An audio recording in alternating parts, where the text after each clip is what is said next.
Welcome, everybody, to the Built-in Buffalo postgame show. I'm your man, Izzy, and we are here to talk Bills, Lions. Intro, here we go.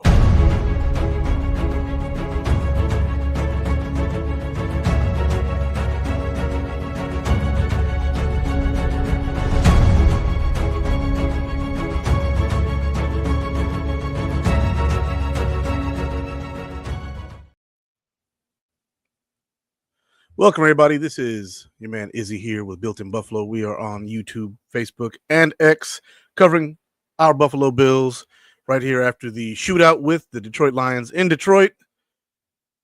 Wow, what a game. Hey, Rich, how you feeling?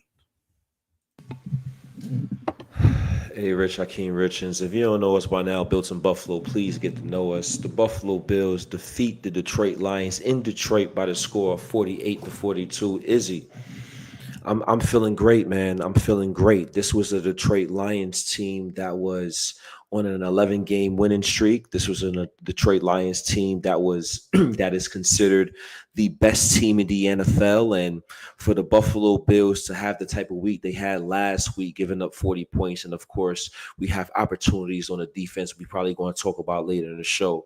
But to have that performance last week and not for that performance to rattle this Buffalo Bills team. More importantly, to rattle Buffalo Bills offense and Josh Allen and come back and score 48 points and get the victory against who's widely considered the best NFL team in this league is an impressive feat for our Buffalo Bills. So I'm ecstatic for this victory, Izzy.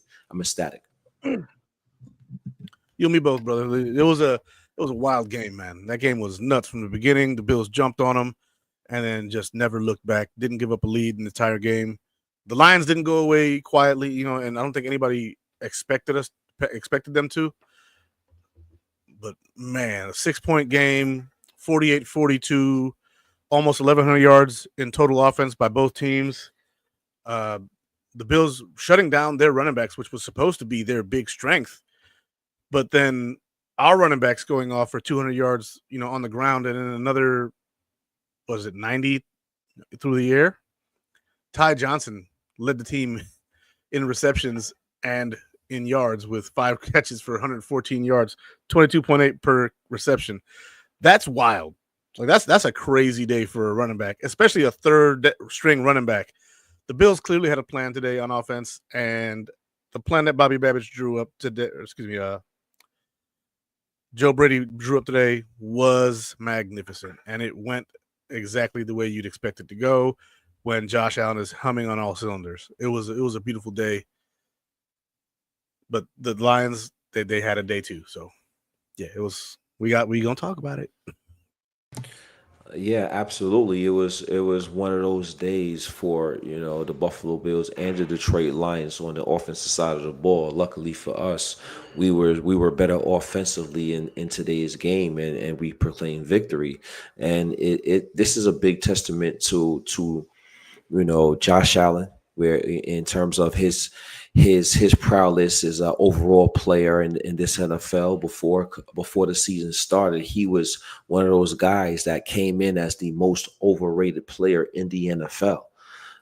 So a lot of people look at Josh Allen as one of the best players in the NFL, and I know Josh Allen knows himself he's one of the best players in the NFL.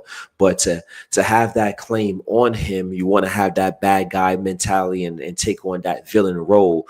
But that definitely is stinking in on the inside in terms of that competitive nature a player like Josh Allen has, and that burning desire. I think is showing why he's not only one of the best players in the NFL, but this season possibly the best player in the NFL. And Josh Allen is not turning over the ball. Josh Allen is playing efficient football, and Josh Allen is making all the correct plays, and that's a testament to the offensive coordinator in Joe Brady.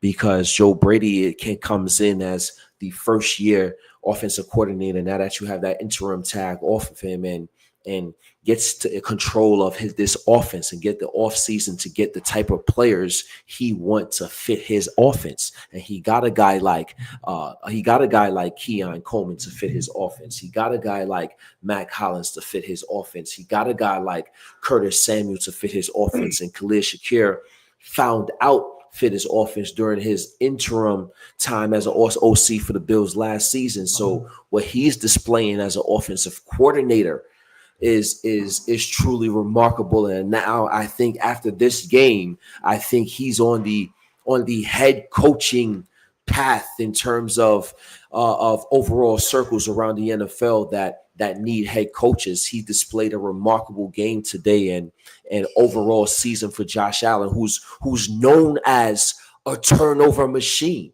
Right? This is guys around the NFL would say, hey, Josh Allen, Deshaun Elliott said earlier this year, hey, Josh Allen, he gives the ball away. Well, this season, Josh Allen's not giving the ball away. This season, Josh Allen only has 5 interceptions. This season, Josh Allen is playing smart football. And that is because of Joe Brady. And Joe Brady's able to do that with Josh Allen. He absolutely better be getting the head coaching looks around the NFL circles for this 2025 season. Speak no evil, brother. Don't do that. We don't want him going, man. Nah, absolutely not. Absolutely not. But yeah, incredible job. Yeah, he did wonderful today. Josh Allen again extends his lead in the MVP talks. Man, this man is incredible. He's incredible. 4 touchdowns today. Ran the ball like a madman, threw the ball like a madman, and no turnovers and no sacks today, if I recall. He knows what he's doing.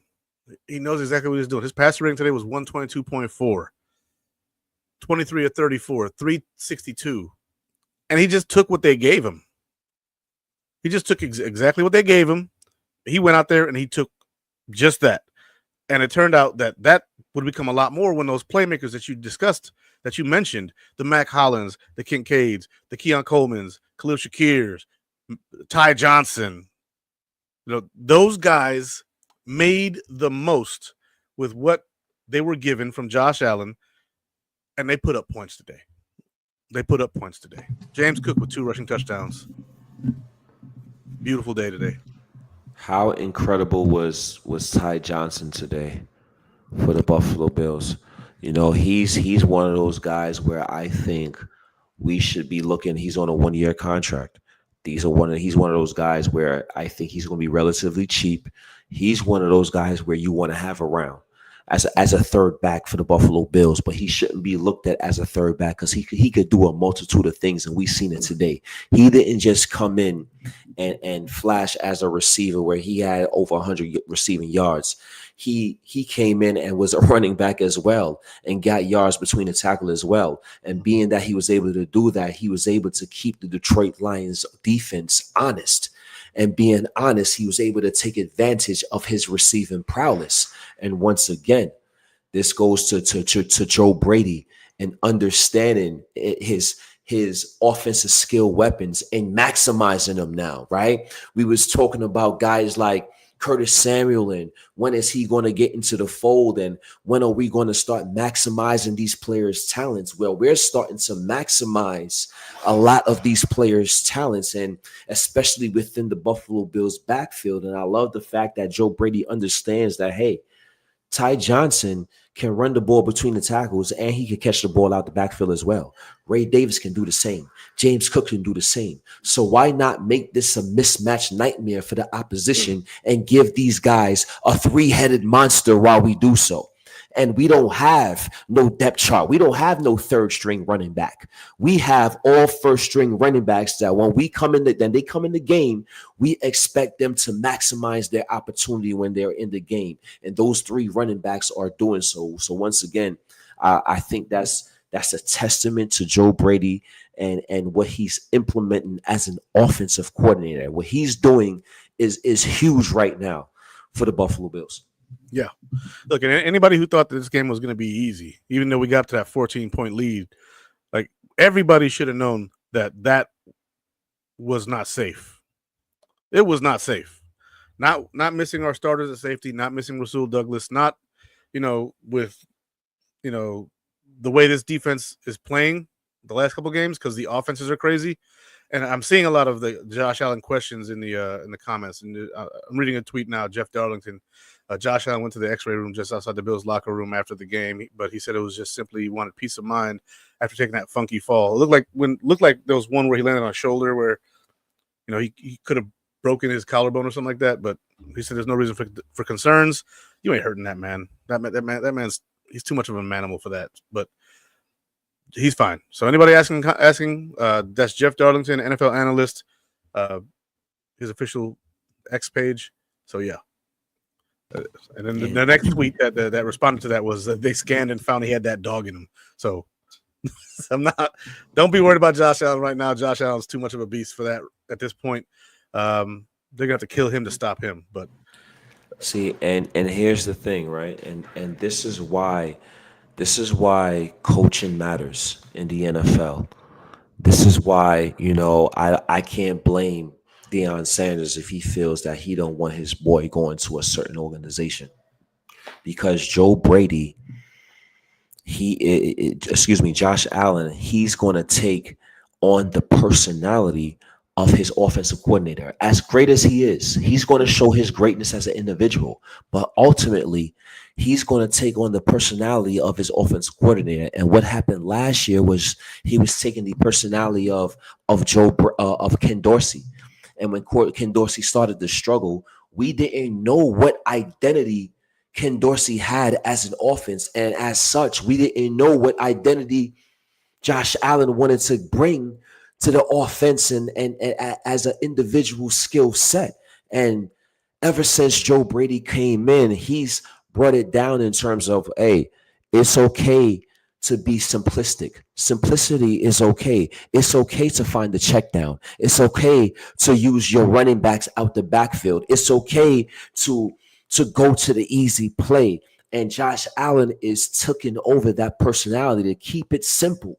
And because he's taken over that personality of Joe Brady's offense that he's implemented, it's opened up the grand scheme of things within the Joe Brady's offense. And it brings the Josh Allen individual confidence and individual skill set with it. And with that, we're seeing a well-oiled machine within the Buffalo Bills offense that's scoring 40 points per game, that's being efficient in the run game, that's not allowing sacks, that's not turning the ball over, and that is going to be a problem for the opposition. We just have to find enough resistance on the defensive side of the ball to keep Josh Allen winning these ball games. Mute. absolutely. And we lost a couple players on defense in this game too. Milano with a groin injury, and then Bishop, they said that he just needed an IV, but I'm not sure how accurate that was on the broadcast. We'll see what happens in practice this week. Luckily, the last 3 games we got, Patriots, Jets, Patriots. You don't ever want to overlook an opponent, but I don't play the game, so I can overlook whoever I want. We know that the Bills won't be doing that, and they just need to focus on the next task and let our guys get healthy for the playoffs. The playoffs are really what's most important at this point in time. We got to make sure that our guys are available in January so we don't have another debacle like we had last year. We got our spot locked up in the postseason. I'm ready for January football. And I hope Buffalo Bills fans, I hope you are too, because we go in them playoffs healthy, we're going to be a problem. Yeah, and at this point it's finishing out the season strong. As much as it's about going to the playoffs healthy. It's about going to the playoffs with your best group possible. It's also, in my opinion, about finishing strong. It's also about not taking your foot off the pedal. It's not about taking your foot off the pedal in terms of, resting guys. This is a point where it's the end of the season. We want to have guys healthy, but we got to play football at the end of the day. We still got things to play for, and we want to finish out strong. We got the Patriots and the Jets to end the season with the Patriots twice. We want to finish these games out strong. And of course, we want to be healthy at the end of the day. So if you're healthy, we want our players to go out there and finish strong. If they're not healthy, Brandon Beane has implemented this roster full of guys that really believes and exemplifies the theory of next man up. So we have to have those guys next man up with a week of preparation from our coaching staff. I believe we're going to be well prepared with whoever's out there to face these last two teams, these last 3 weeks of the season. We just want to finish out strong. Yeah, exactly. And so I think that we can beat those teams with some backups in there. I'd rather have some backups in there. Not all of them, obviously, but, just to get those W's. And, this is a nice little, I don't say break because, we're still playing games, but it's a nice little end of the season where you don't have any killers that you're playing. You're kind of playing guys who they may want to try and spoil something, but we're already in the playoffs, so not really spoiling much of anything. They can just, decrease their draft capital. So that's on them. But me, I'm just happy that the Buffalo Bills got a win today because this was a measuring stick game. This was, you're playing the big boys. Last week you lost to the Rams. You beat the Chiefs. And you only have one game against the winning team that you won. Now we've beaten the 1 seed in the AFC. We've now beaten the 1 seed in the NFC. The Buffalo Bills are passing the test when it comes to the top teams that we play. We're going out there and we're stifling them. Maybe not to the point to where we're smashing them, but we're getting the win. That's very important because the Buffalo Bills have faltered at times years past. This year, the Buffalo Bills aren't having that problem. Right? We stumbled this year. We played the Texans and we played the Ravens earlier this year. Very injured roster at the time. No Milano, no Terrell Bernard, no Taron Johnson. The entire center of our defense was cooked. And now the Buffalo Bills are getting healthy. And even with the defense today that was cooked, we've shown, like you said, next man up really came true. It rang true today. Both starting safeties out, one starting corner out. Milano goes out, and then freaking who was it? Went out. Cole Bishop goes out. You have your practice squad safety come in, still win the game. Buffalo Bills are showing that mentality that you said, and some, because now they're not beating the Niners with backups. They're beating the Lions with backups. They're not beating teams that are not making the playoffs. They're beating the number 1 seeds in the playoffs. And so that is a huge difference from what we saw earlier this year. The Buffalo Bills are picking up steam. We got smacked in the mouth last week. This week, we did the smacking. Absolutely. and this is a great response from last week's loss, for the Buffalo Bills and getting this victory. And again, as much as I want to talk about Joe Brady and the excellent job he's done, and as much as I want to talk about Josh Allen and his MVP season and the excellent job he's done, we want to criticize Sean McDermott. We want to criticize, some decisions from last week in terms of going for a quarterback sneak on 4th and 1, and criticize some decisions he's made throughout the course of that game and games in the past. But this year, 11-3 for the Bills, clinching the AFC East in week 12 or 13. In a year where a lot of experts, a lot of guys that's well aware of football, a lot of guys that played football, a lot of guys that covered football believe that this Buffalo Bills team would regress and would take a step back. And in this year, the Buffalo Bills are doing things they haven't done in team history. Best record since 1992. AFC East division title as early as we've had it this season. Sean McDermott is one of those coaches that should be up for some hardware and for coach of the year, because he's done, despite what we feel, because we know and we follow the Buffalo Bills to the T, right? Us as Buffalo Bills fans, we follow them to the T. So we're going to judge each and be on top of each and every crucial mistake. And of course, that gets compounded to the national media, because now we on the grand scheme of things, and now we on national television. But overall, Sean McDermott is doing an incredible job, and I think he is indeed, in my opinion, despite what we think about his coaching decisions and situations late in games, what he's done with this team is coach of the year worthy. I mean, if people are going to say, fire McDermott, which I heard after last week, it's like, dude, we went on a 7-game win streak. We lost one. And I understand that the way we lost it sucked because Josh had a historic game. This week we went out there and it was a similar game, but we won it. So if we would have won, and then Dan Campbell with that onside kick early in the fourth quarter, does it fire Dan Campbell? I don't think so. I don't think anybody's calling for that. Maybe some Lions fans, but sometimes you take a risk as a head coach. If it pans out, you're a genius, and if it fails, well, you're a sucker. It's just the way it works. So the Buffalo Bills don't have an issue with coaching, in my opinion. Like, you don't have the record that Sean McDermott has and have an issue there. I think that the Buffalo Bills are going to be just fine. And I got to get rid of this guy. Boop. Out of here. Y'all ain't sucking none of our guys. But the overblown nature of the Sean McDermott discussion just boggles my mind sometimes. And so I usually don't even address it. But to me, Sean McDermott's one of the best head coaches in the NFL, bar none. He's up there. And he's beaten two of the top teams this year and outcoached Andy Reid this year, as he's done in the last few years. Got to do it in the playoffs. I get it. But as the 2 seed, we won't even see them till the AFC Championship game. And they're going to have to get through a Baltimore team or a Steelers team. They're going to have to get through some other heavy hitters too. So the AFC is stacked. Sean McDermott, great job today. The defense could have been better, but with backups, do what you could. And I think that they did the right thing, eating the clock on that last drive, just taking your sweet time, getting your first downs. It was a shame that we had to kick a field goal there, because if you score a touchdown, then the game's over. It's already done. But you take what you got and you stop playing around. Like, at some point you have to be conservative with it.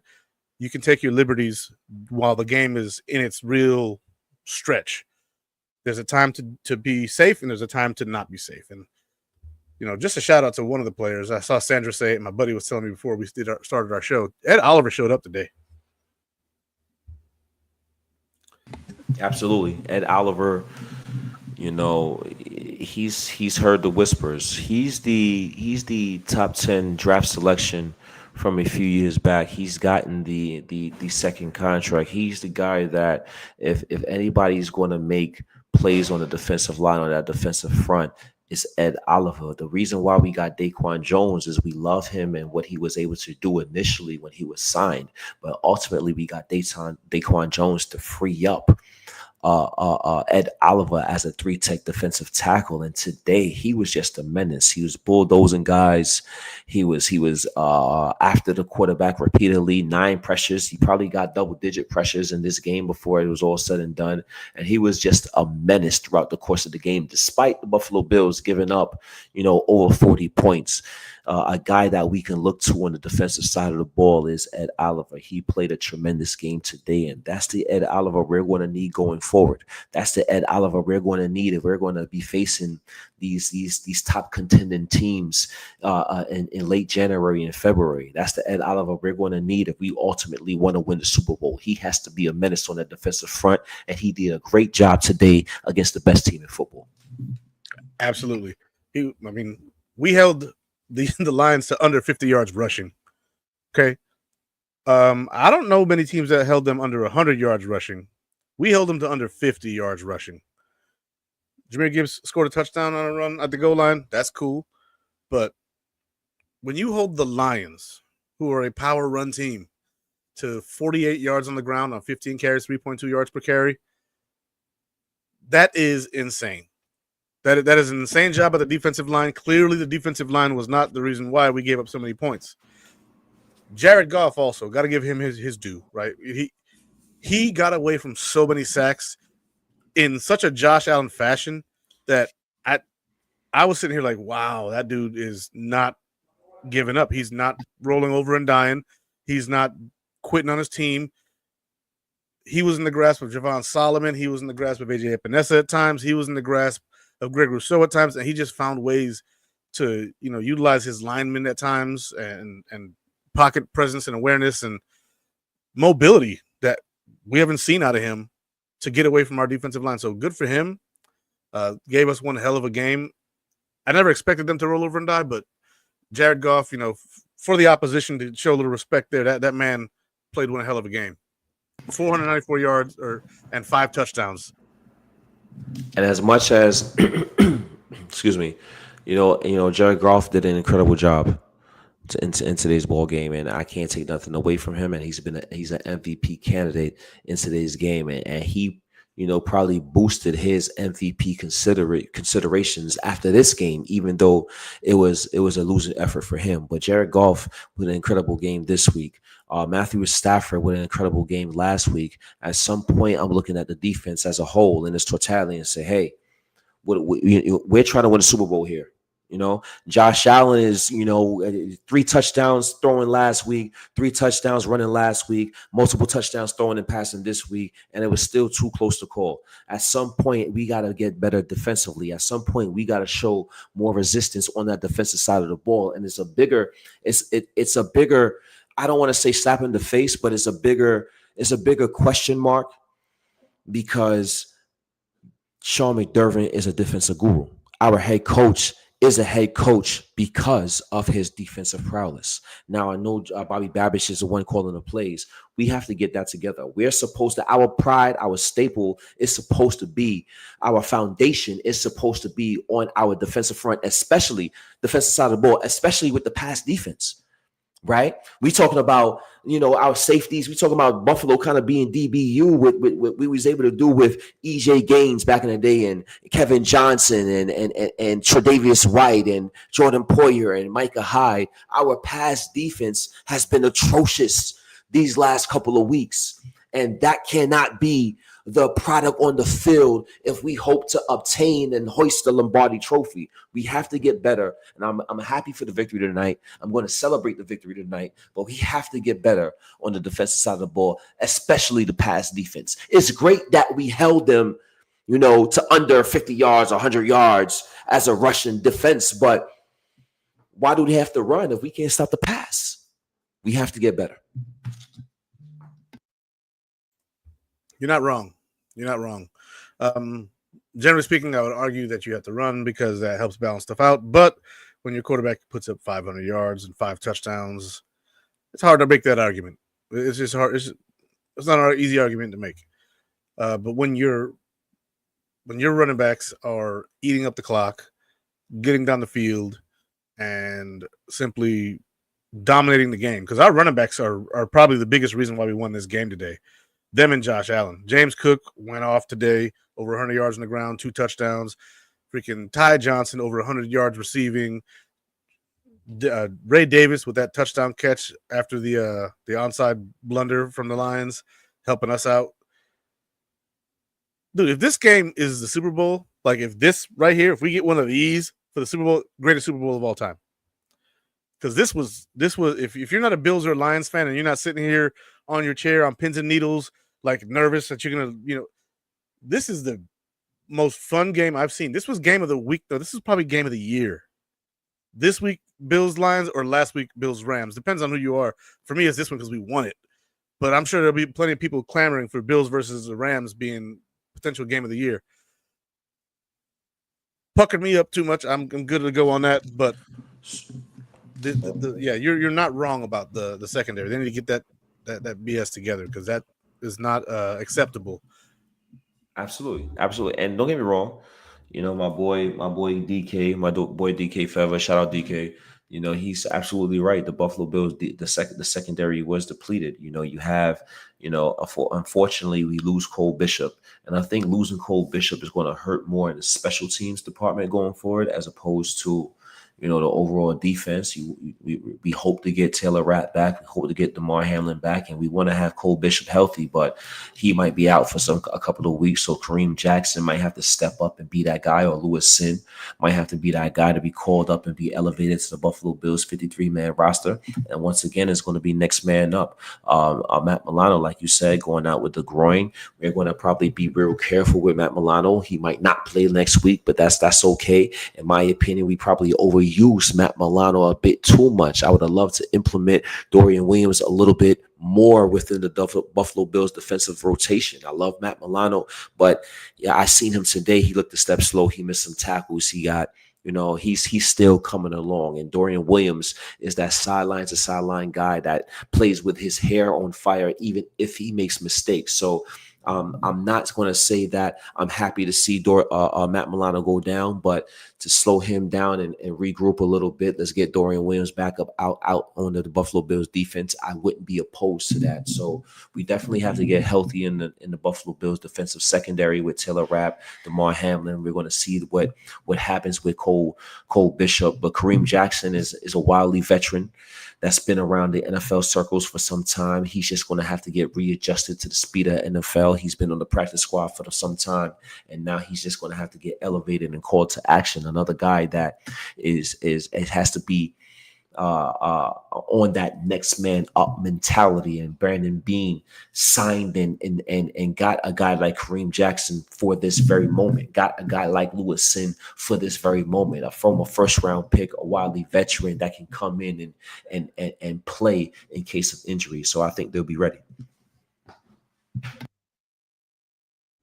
Yeah, I agree with that. Lewis Sin is now a linebacker, so he's a guy who, if he's learning this defense well on the practice squad, could have a potential future. He's not very old. He's only been in the NFL for 4 years, so he's got plenty of time left in his career. Then you look at Kareem Jackson's a wily veteran. Like you said, he's a guy who can come in a pinch if you need him to. Reading about Cole Bishop, he looks like he had some lower leg cramping, so he should be okay. Hopefully he'll be back next week. But good, that'll be good. And again, I seen a comment by Mark talking about you guys be the third or fourth string defense today. We don't care about that, right? Ask San Francisco, who has a bunch of guys on injured reserve. This is the NFL. This is not the only team that's going through injury with the Detroit Lions. Our team, the Buffalo Bills, had injuries throughout the course of our season with Teron Johnson, with Matt Milano, Rasul Douglas, Spencer Brown. James Cook missed a game. We had plenty of guys miss games for the Buffalo Bills throughout the course of the season. And we always just kept that next man up mentality. So that's definitely not an excuse. And we're going to take this victory for our Buffalo Bills. I think it's funny that he says that because they lost to a third string defense today. Okay.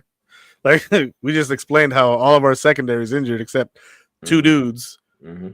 Kareem Jackson came off the practice squad today. Mm-hmm. He's not even a string. He's a practice squad player, and he played today. Mm-hmm. Ben Spector just came off of injured reserve, I think it was. Like, cut it out. Like, we're making these excuses, right? Like, we don't get to. No one does. Right? It is what it is. We won the game. Both of our defenses were depleted. Both of our quarterbacks went the hell off, and the chips fell where they are. No excuses for either one of them. We both had the same issues, and the Bills came out on top. So, sorry, Mark. You enjoy your evening. You're still 11 or was it 12-2? You're fine. You're gonna be the 1 seed probably. Good luck. And once again, this is the Buffalo Bills defeat the Detroit Lions by the score 48-42. A big bounce back victory, for the Buffalo Bills last week, scoring 44 points. When you score 44 points, you expect to win. But ultimately, the Rams played a hell of a game and came out on top. And this week, it was not easy going to Detroit. This was not a home game. Right, the Buffalo Bills went to Ford Field. They went out to Detroit after that type of game and had to respond and responded. And this is what championship teams do. You know, this is the championship teams respond and reshape and mold themselves and adjust for later in the season. Is this something that the Buffalo Bills can adjust defensively in terms of schematically? Is this a schematic issue with the Buffalo Bills in terms of the yardage given up and the points given up, or is this a player issue? Can this be something the Buffalo Bills can rectify as the season concludes for the Bills? Yeah, I think that it's schematic and personnel based, right? So because your personnel are hurt, you're playing a little safer schematically. So you're basically going from an attacking defense to a bend but don't break defense, which we've seen before, but is not really conducive to preventing teams from getting down the field. And when you have a team like the Lions, they score in the red zone. That's just their thing. So eventually they're gonna get what they want, right? That's just how it is. If the Lions get to the red zone, they're gonna score probably. It's like 90% chance this year. They are outstanding. Like there's no way around the fact that the Lions are a great team, which is crazy to say because they've sucked our whole lives. Which is why Lions fans and Bills fans are so similar. Like we both play on the Great Lakes. We both experienced the snow days, except they're in a dome now.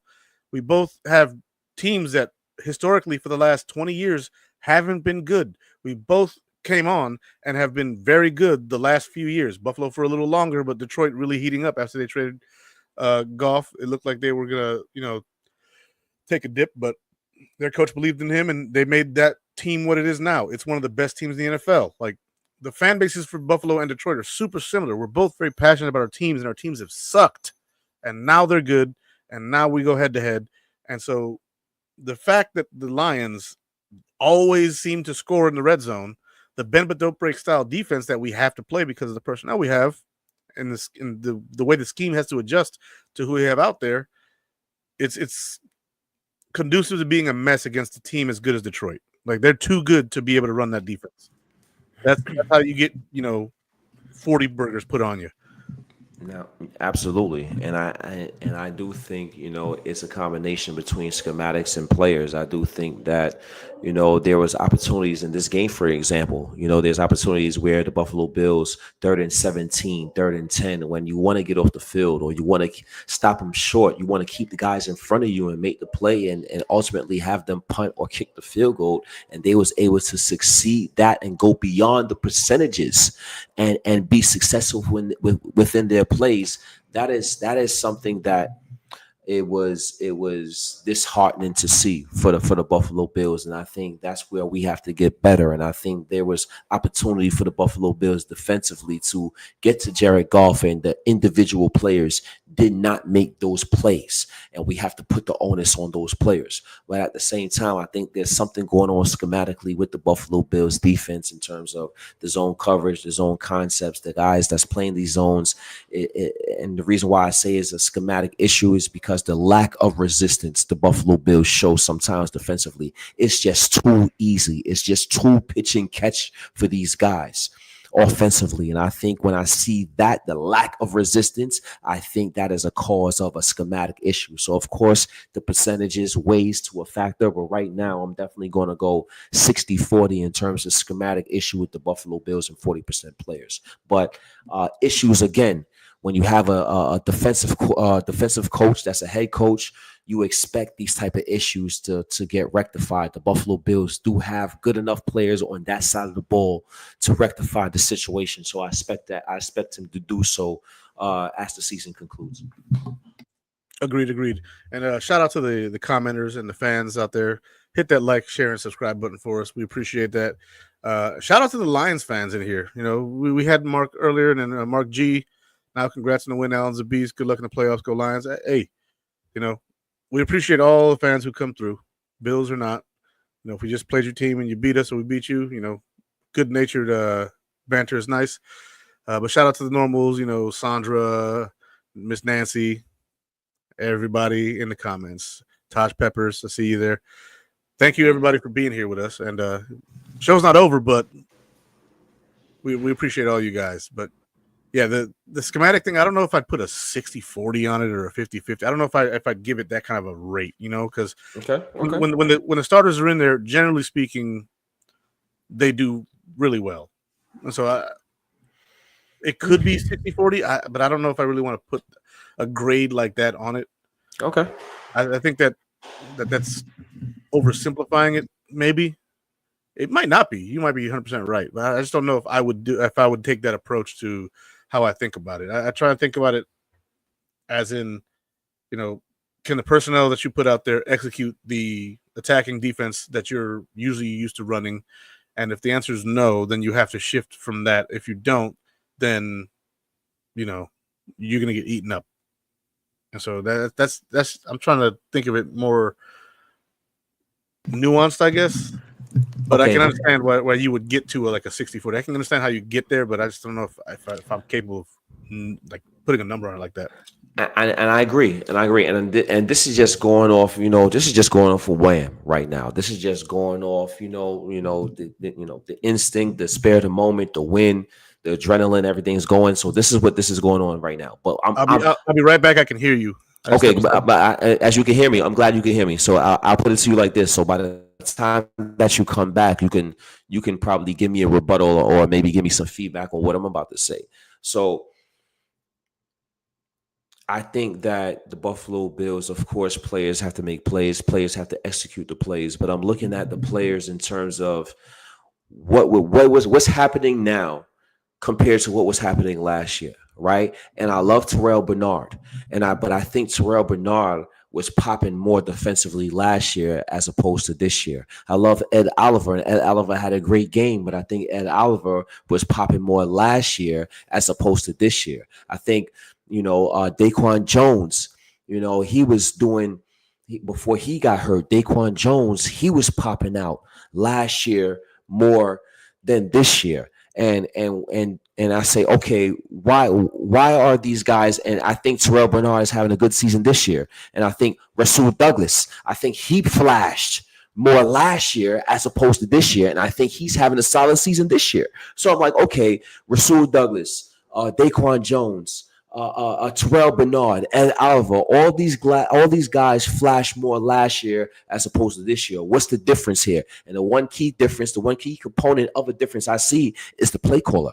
Last year, Sean McDermott was calling plays for this Buffalo Bills defense. This year, Bobby Babish is calling plays for this Buffalo Bills defense. And I think that Bobby Babish is doing an excellent job being opportunistic with the football and turning the ball over this year. I can't take that away from him. That's one thing that he's doing an incredible job with. But when I look at individual play, I think last year a lot of guys' individual performance stood out more last year as opposed to this year. And I think that was because of the aggressive nature of play calling of Sean McDermott as opposed to first year play call Bobby Babish. But that's just a spare of the moment assessment. Well, none of it was grounded in anything that was false. Like everything you said was true there. Like the difference in coordinator Bobby Babish, Sean McDermott, very big difference in experience when it comes to coordinating defense. Sean McDermott, Bobby Babish. Then you look at how these two coaches, like to be aggressive. Sean McDermott last year, I think, was much more aggressive than Bobby Babish is this year. Even though still some aggression, I think we blitzed a lot last year with McDermott as the defensive coordinator / head coach. But I think that removing Sean McDermott from that defensive coordinator spot and letting him just be the head coach is part of the reason why we're 10-3 this year, and not, like last year where we were 6-6 at, like a week ago. Big difference because it's giving the head coach a lot more ability to focus on the little nuances that are going on in the game. So it's a wild ride because some weeks the defense is just mugging people, and then games like today they're out there, they're the ones getting mugged. And so I think that a lot of it has more to do with the experience of McDermott versus Bobby Babish, and that Bobby Babish, being a student of Sean McDermott, will come along as time goes. I think that he'll come along a lot more. But as of right now, I'm not mad at 10-3. Not at all. I'm not mad at 10-3 at all either. Jason Kemp, knowing the Bengals need to rebuild that defense through the draft and free agency, do you think they would trade for Trey Hendrickson? We could use a great pass rusher like him. Anything is possible. Anything is possible. I think the Bengals situation is an interesting one because they had money. They had money this offseason to do things and re-sign guys or get better on the defensive side of the ball. But for whatever reason, their defense looks how they looks, especially in the Joe Burrow era. So in terms of the organization, let's not compare them to the Bills. The Buffalo Bills was cap strapped. The Buffalo Bills was financially cap strung, and they couldn't make moves that they probably wanted to make. They couldn't be those big players in free agency. The Cincinnati Bengals had money and chose not to use it for whatever reason. But Trey Hendrickson, he definitely can be on the trade block for the Bengals. We'll see what happens. Absolutely true. I'll tell you why. No one knows why the Bengals don't spend their money, because notoriously the Bengals are cheap. They're notoriously cheap with their cap. They've always have been, and it's made them bad at times. Right now they're a better team, but they're starting to look bad again because they don't spend their money. They don't go after the big name free agents. They don't, ever. You shouldn't do it every year. You can't go and get a Von Miller every year. You can't go out and get one of the big shots every year, but you can do it every 3 or 4 years. You can do it every now and then, to where, when this guy's contract ends, you have the next guy coming up. A lot like the draft. You should really structure your free agency model like the draft. The thing is, the free agency structure is going to cost you more money down the line. So when the Bills have to pay Khalil Shakir, there we go. I like seeing that. I like seeing the that. Haters gonna hate. Yeah, I love that. I love that. I love it. Yeah, I love that one. Yeah. Hey, feel free to hate on me. But hey, the freaking yes. but yeah. Back to it. Shit, I lost my train of thought. The Bengals don't spend their money usually, and the Bills, they've been doing it more sporadically since Bean's been here. They went and got Diggs. His contract was already set up. We didn't have to pay him. Then we went after Vaughn, but they don't do it all that often. But the Bengals almost never do it. And so that's going to be a thing. When the Bills, I was talking about Khalil Shakir, when the Bills got to go pay Khalil Shakir, if he was to hit the market for some reason, if the Bills didn't re-sign Khalil Shakir, God forbid, the Bengals probably ain't signing him if he's the best wide receiver out there, because there's going to be teams out there that are going to pay him or overpay him, and that's just not conducive to what they do as a team. They just don't pay big-time free agents. If, for whatever reason, Justin Jefferson was a free agent, he's not on their radar, even if they have the money. They're just not doing it. And so, it's their problem. But, yep. There we go. Go Pack, go. F the Bills. Yes, sir. Keep it coming. Now, speaking of Khalil Shakir, now we often talk about,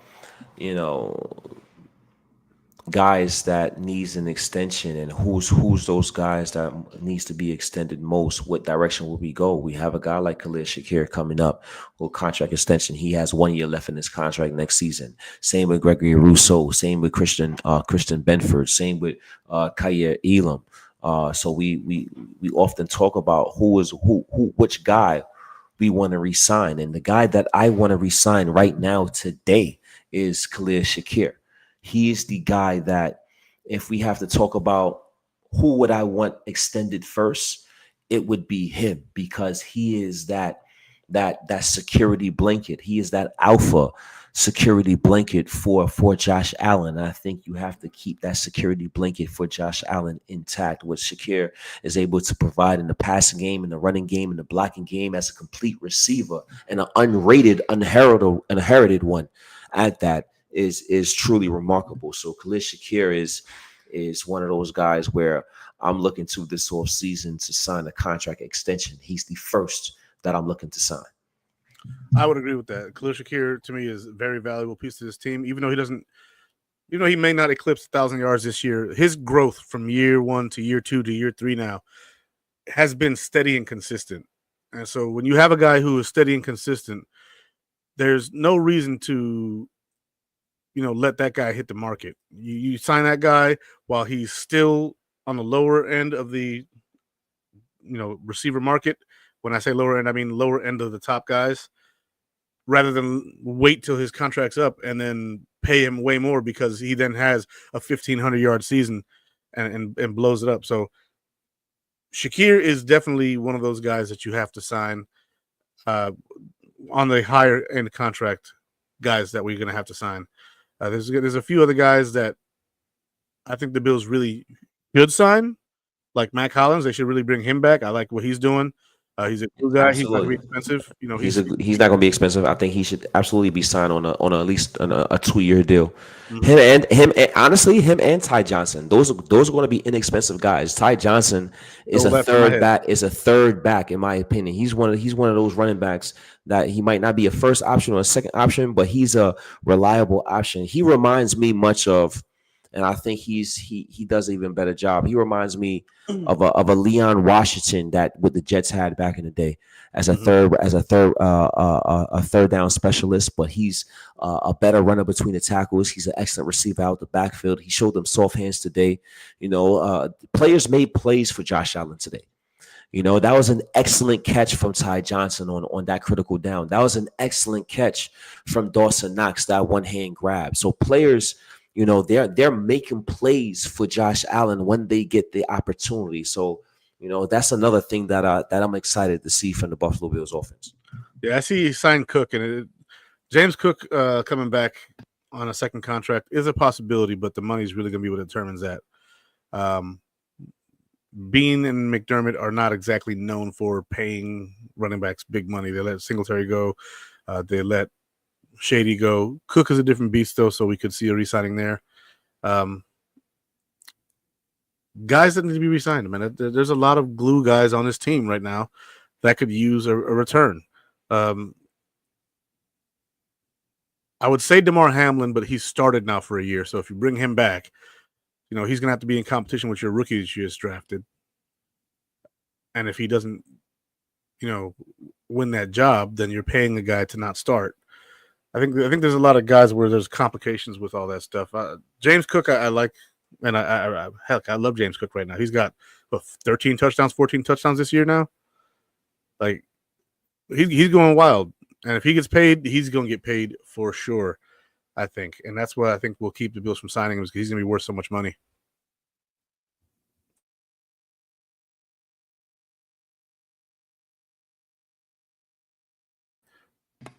And I agree with Richard right here.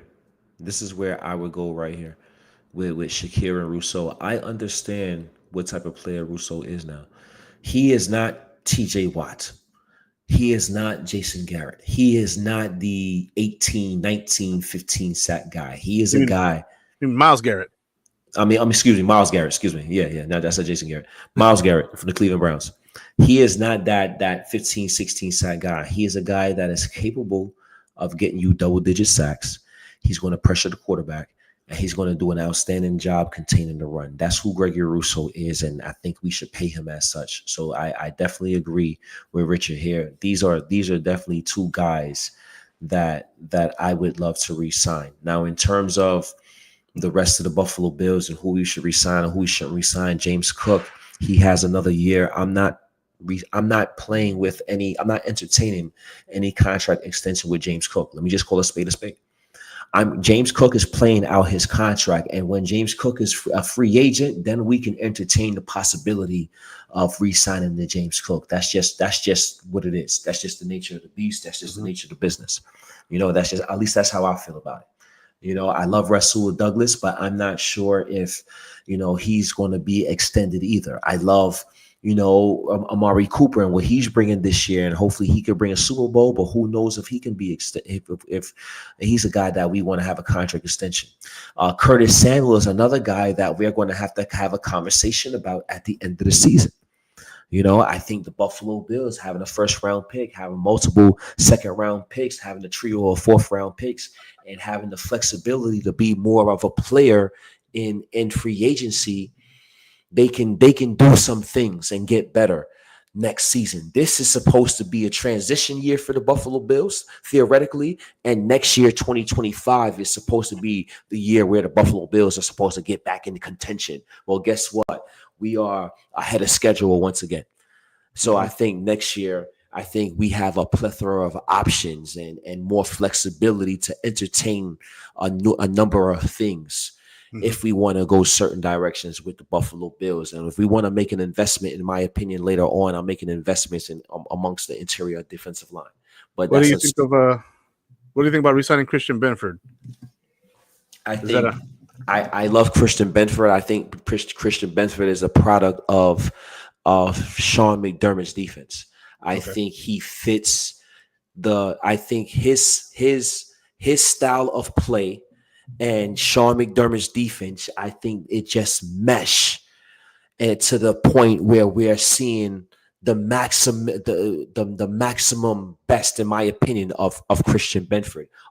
I don't think Christian Benford is going to be this top 5 to 10 cornerback season type of player in another system. So I love him, but the number have to be right. I wouldn't overpay for Christian Benford. I think he's a product of the system. I agree with that, actually. Like, there's guys out there who played good in this system and they sucked elsewhere.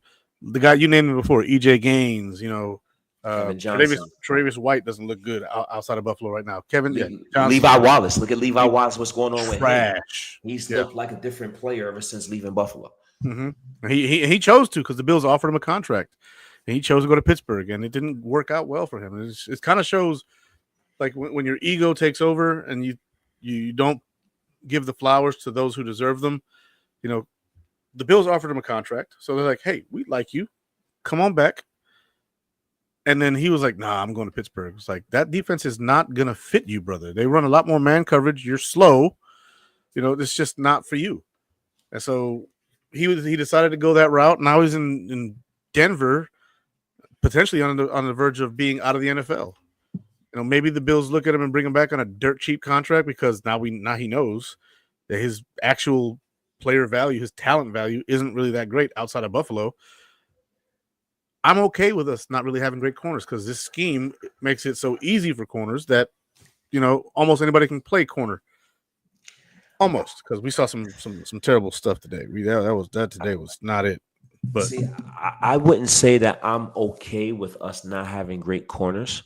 What I would say is that because of Sean McDermott's system, I'm okay with drafting and developing corners and using our financial capital for larger investments, in terms of if it has to be a defensive tackle or if it has to be one of those skill positions, because I know the progression and development. Now, Kaiir Elam aside, Kaiir Elam was an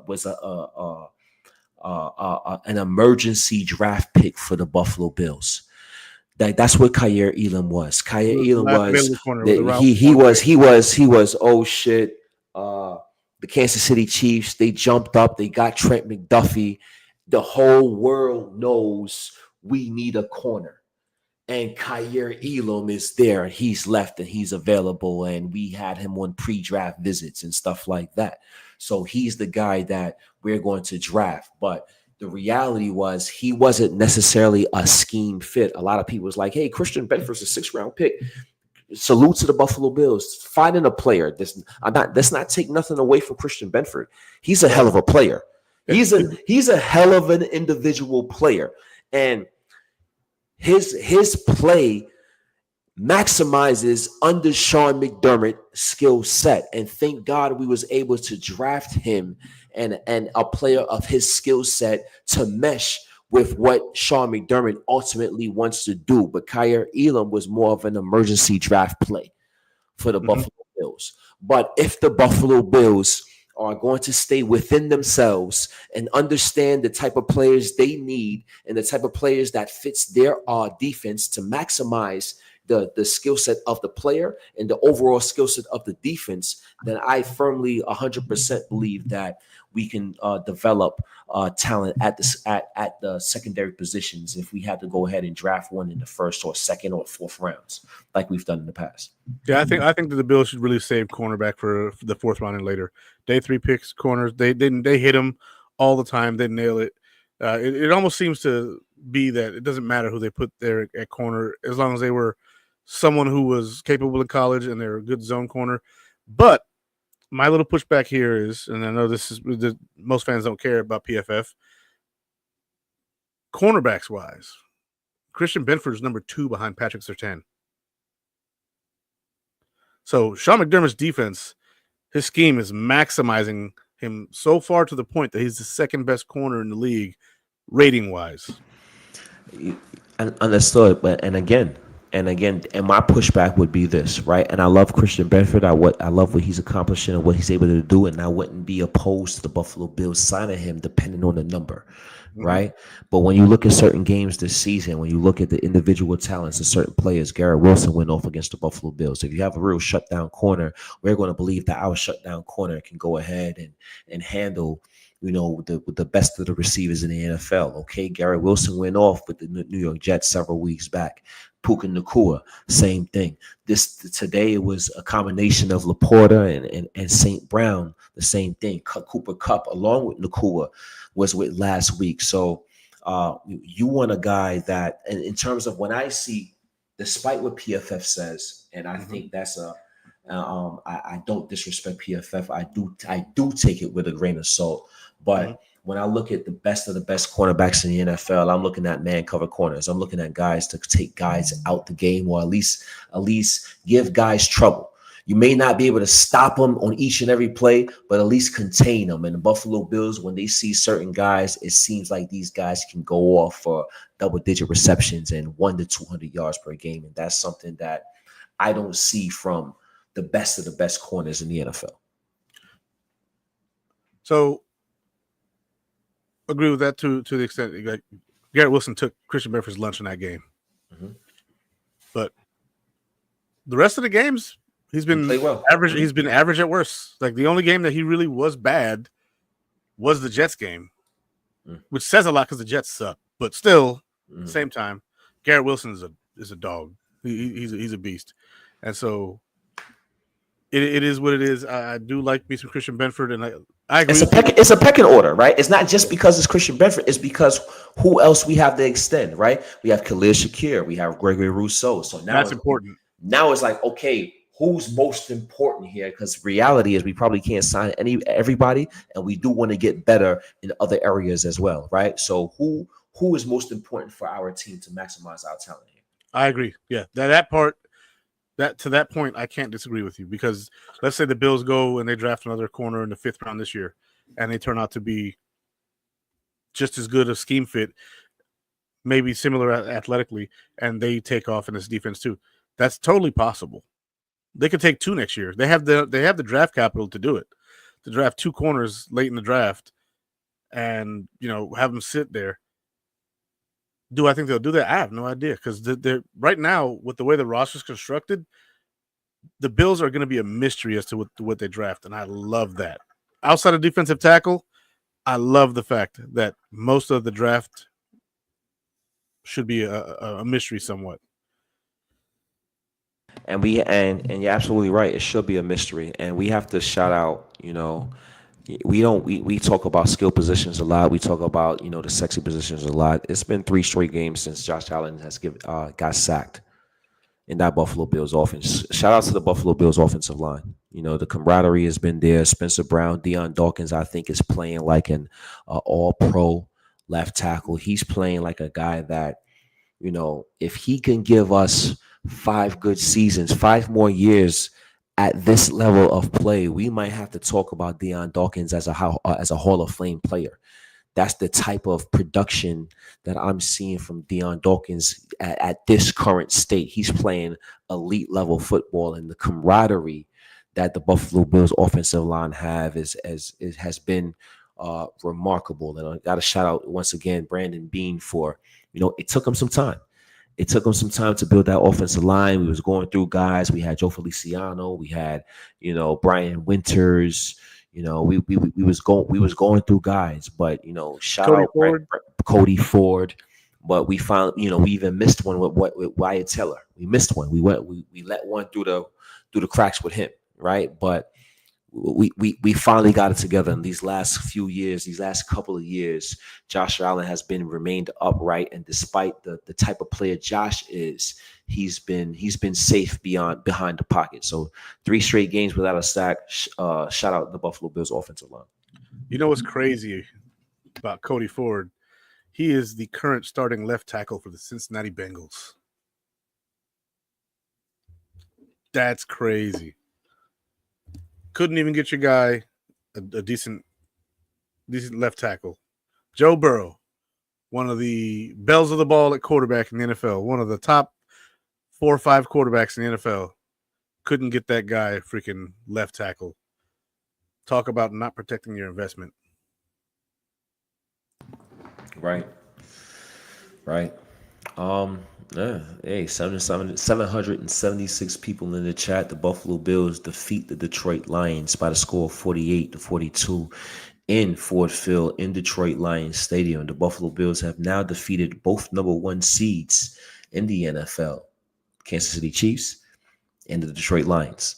The Buffalo Bills are, you know, riding a high, a good bounce back game. And, you know, these last 3 games of the NFL season, we've seen Matt Milano go out with a groin. We know Rasul Douglas is out with a knee injury. Taylor Rapp, DeMar Hamlin. We want to get our guys back. It's going to be interesting to see how the Buffalo Bills, Sean McDermott and staff play these last 3 games. It's still a lot to play for. I'm pretty sure they want to wrap up that number 2 seed. It looks like the Pittsburgh Steelers, they lost today, right? So that's a 4th loss for the Pittsburgh Steelers. So that's a win. So that's another game about the Pittsburgh Steelers. So we still have some things to play for. The New England Patriots is next week. We got Drake May coming to Buffalo. I think this is our first 1 o'clock game in about a month and a half for the Bills. So let's get back to 1 o'clock football and not have no letdowns and hopefully get a victory next week. But this week we're going to enjoy this victory.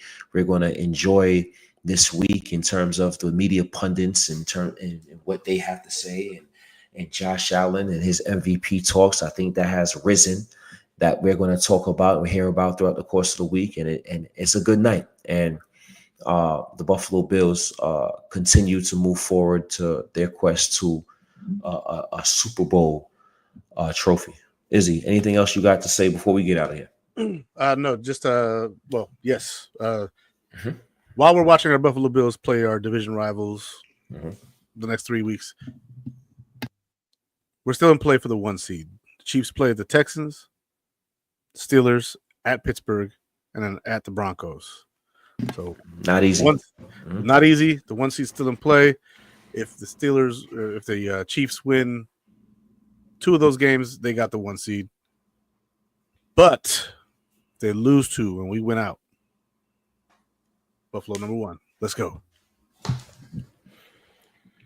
Well, see, yeah, Bass, you can't make. I'm glad he responded with the 50-yard field goal. You know, you can't miss a 24-yard field goal. You can't miss a 24-yard field goal in perfect conditions in a dome stadium. That is unacceptable. But I like the fact that he did bounce back, and we're going to need Bass. You know, whether we like it or love it or we feel indifferent about it, and we're going to need Tyler Bass to go where we need to go to do what we need to do. So hopefully, he can get better. Yes, absolutely. But yeah, that's all I got. Yeah, man. Take us home. All right, everybody. Thank you for watching. Hit that like, share, subscribe. Check out the Built-in Buffalo store. We're brought to you by Monster Energy. God bless and go Bills.